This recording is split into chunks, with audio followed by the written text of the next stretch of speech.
Welcome to the Krusty Fox, and today we're exposing Season 2, Episode 2 of Sex and the City, entitled The Awful Truth. And stick around until the end of the video for last week's top comments and this week's question. Carrie gets us started in voiceover, giving the lowdown on her previously invisible friend Susan Sharon, who Carrie describes as a fashion brand rep first and the victim of a verbally abusive husband second. The husband in question, Richard, a bastard by any measure, loses his composure only over really serious issues like his CD collection. It apparently includes both Natalie Imbruglia and U2, which tells us that his browser history is full of slash fiction and that he likes to do the 5-finger shuffle in front of a mirror. After a night out together, which just so happens to be right before Carrie's birthday, Susan Sharon invites her up to her apartment to bestow a $900 gift. Carrie immediately asks if she can return it for the cash because she's the worst. Cue Richard, who enters with a breathlessness that suggests they interrupted his private mirror time. His resulting tirade reveals his predictable occupation: stockbroker. Seriously, the careers advisors in New York schools must be on commission from Wall Street. After making a quick exit, Carrie deploys one of her grimmer takes when she wonders if the couple's fighting was a form of foreplay. Not that it comes as any surprise that Carrie's brain instantly links abusive behaviour with sex. Susan Sharon calls to apologise and asks Carrie's advice about the situation. Forgetting that one appallingly researched weekly column and a recent breakup do not a therapist make, Carrie implies that she should get a divorce. Over lunch, Carrie brings Miranda, Charlotte and Samantha up to speed, and all three unanimously agree that she should have kept her mouth shut. They talk as though Carrie caught Richard leaving the toilet seat up rather than have a rage stroke, because for them, sisterhood will always take a backseat to self-involvement. Speaking of which, Samantha bemoans the fact that she's still hanging in there, ironically by a thread, with James's tiny tallywhacker. And Miranda is seeing Aaron, who quite literally comes with a catch. He lets his mouth run a little further than Miranda would like in the bedroom, and her erotic improv skills are non-existent. Afterwards, Carrie condenses all of her friend's problems into the conceit for her next column. In relationships, are some things just better left unsaid? Things like, "Mother, this is my girlfriend Carrie, I assume." Too soon? Later on, Carrie meets up with Susan Sharon, who's maniacally doing laps around a candy store. Rather than show concern, Carrie's horrified for herself when she discovers that Wilhelmina Wonka took her advice as gospel and left Richard. Friend of the Millennium Carrie even goes so far as to privately agree with Richard's prediction that Susan Sharon will likely die a lonely spinster. Truly, why anybody hangs around with this woman is a mystery to me. Charlotte, it transpires, has given up for now on finding the man of her dreams, and so settled on finding the dog of her dreams. After a lengthy search, she somehow winds up with Henry, a disobedient Jack Russell who looks like he's one missed dose of doggy Xanax away from ripping out her throat.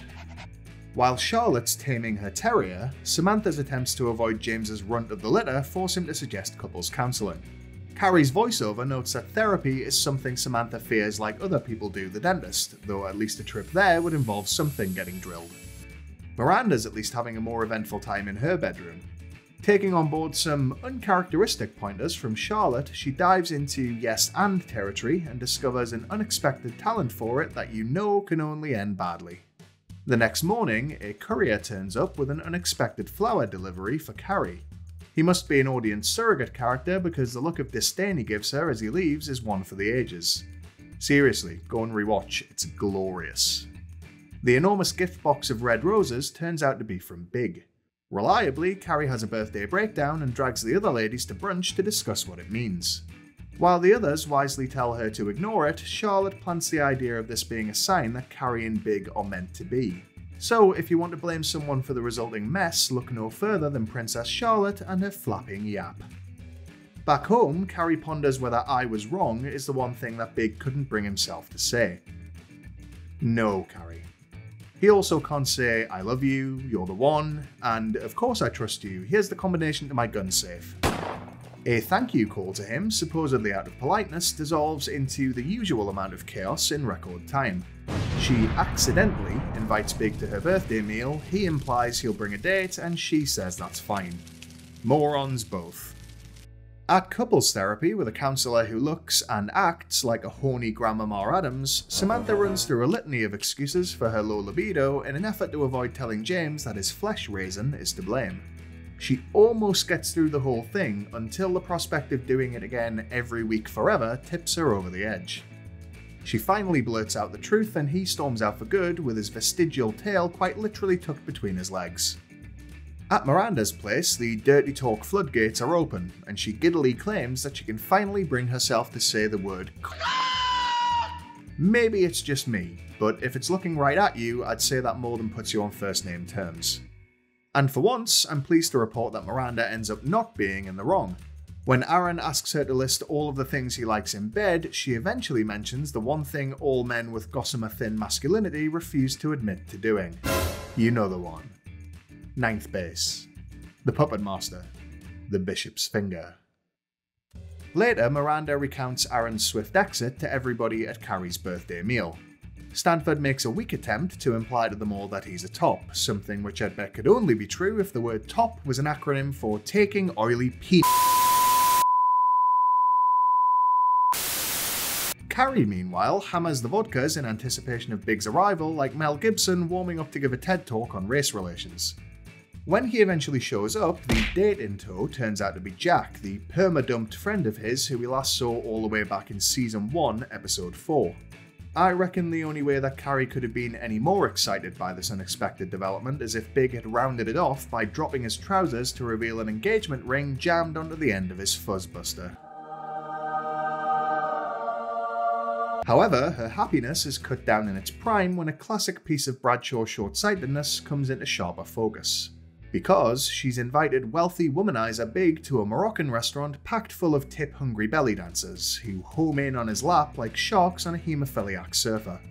Meanwhile, Susan Sharon's play for Jack's attention makes her realise that she misses her husband. Sadly, the show plays this as a misguided shrew coming to her senses rather than an all-too-common pattern in abusive relationships. Another sign that coming to Sex and the City for good advice is a mugs game. Post-party, Charlotte returns home to find Henry committing a hate crime against her pillows and laying cable all over her bedspread. He also gets the blame for a deuce in the hallway even though he was trapped in the bedroom. My bet is that Carrie's been letting herself in through the day and popping a squat by the console table. Banished from House York, Henry finds a new home in Susan Sharon's apartment, where he's credited with saving her marriage by becoming a stand-in target for all of Richard's rage. Not exactly a happy ending, though my headcanon is that he eventually bites his new owner's meat clackers off and escapes into the night. Carrie winds up walking alone with Big after her birthday meal, and they share an awkward, lingering goodbye. After he's gone, she admits that the thing she can't say to him is that she still isn't over him, a line you could drop into practically any season of the show and it would never be out of place. With the exception of And Just Like That, of course, where the act of getting over Big is as simple as setting his urn on the ground and doing a little jump. And that's it for this episode. If you enjoyed this installment, please leave a like to let me know, subscribe for more every week, and if you can, share these videos with the same enthusiasm Carrie has for sharing crap advice. And while you're here, last week I asked you if a month was long enough for Carrie to get over Big. Commenter Ree, who is entitled to call me one hurtful name if I pronounced that wrong, suggested the timing was up for debate, but her friends should have started charging fees, therapy style. Probably not worth their while, since, as we'll discover in Season 4, she'd only guilt-trip Charlotte until she covers it. Now this week's question. Should Carrie have minded her own business about Susan Sharon's marriage, or was she right to pass comment? Answers in the comments below, and the best will make an appearance in next week's video. Either way, thanks for watching, and as ever, if you can't be good, be crusty.